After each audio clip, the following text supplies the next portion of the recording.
দিন ছাড়ে 3.5 লক্ষ কিউসেক জল ছিল। আজ সকালে আমি নিজে ডিবিসির সাথে কথা বলেছি, আমি নিজে ঝাড়খণ্ডের চিফ মিনিস্টারকে চিন্তা করবো।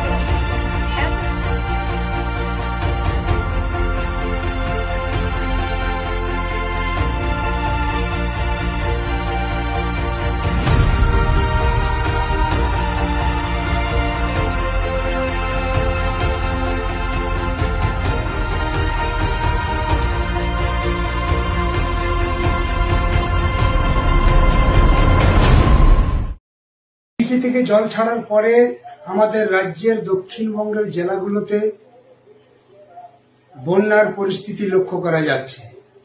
বিশেষ করে হাওড়া, হুগলি, 2 মেদিনীপুর এবং 2 বর্ধমান ও বাঁকুড়া বিস্তীর্ণ এলাকায় মানুষ জলমগ্ন অবস্থায়। এই যে বিস্তীর্ণ এলাকার মানুষ আজকে জলমগ্ন অবস্থার মধ্যে পড়েছে, এই পরিস্থিতি কেন আমাদের রাজ্যকে ভোগ করতে হচ্ছে? এর কি কোনো পরিকল্পনা ছিল না?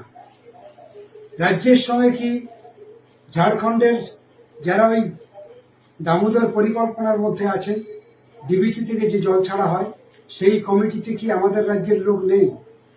আসলে এই দুটো রাজ্যের লোক আছে। ঝাড়খণ্ড এবং পশ্চিমবঙ্গের ইঞ্জিনিয়াররা ওই কমিটিতে আছে। জল ছাড়ার আগে এই ইঞ্জিনিয়ারদের নিয়ে মিটিং হয়, সেই মিটিংয়ে দীর্ঘ আলোচনা হয় কত জল ছাড়া হবে।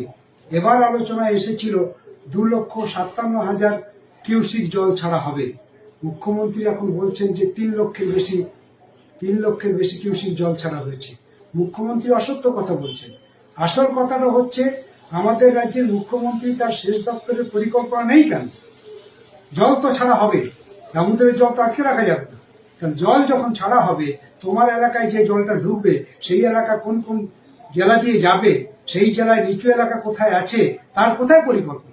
সেই লোকগুলো কোথায় নিয়ে যাওয়া হবে, সেই লোকগুলো কোথায় রাখা হবে, তার সম্পদগুলো কোথায় হবে, তার কি পরিকল্পনা তোমার? তা পরিকল্পনা না করে আজকে অন্যের ঘাড়ে চাপিয়ে দিচ্ছ যে বাংলাকে পরিকল্পিত করে ডোবানো হচ্ছে। তোমার পরিকল্পনার অভাবের জন্য বাংলা ডুবছে। মুখ্যমন্ত্রীর মূর্খামির জন্য আজকে বাংলা ডুবছে। মুখ্যমন্ত্রীর সুনির্দিষ্ট পরিকল্পনা না থাকার জন্য আজকে বাংলা ডুবছে।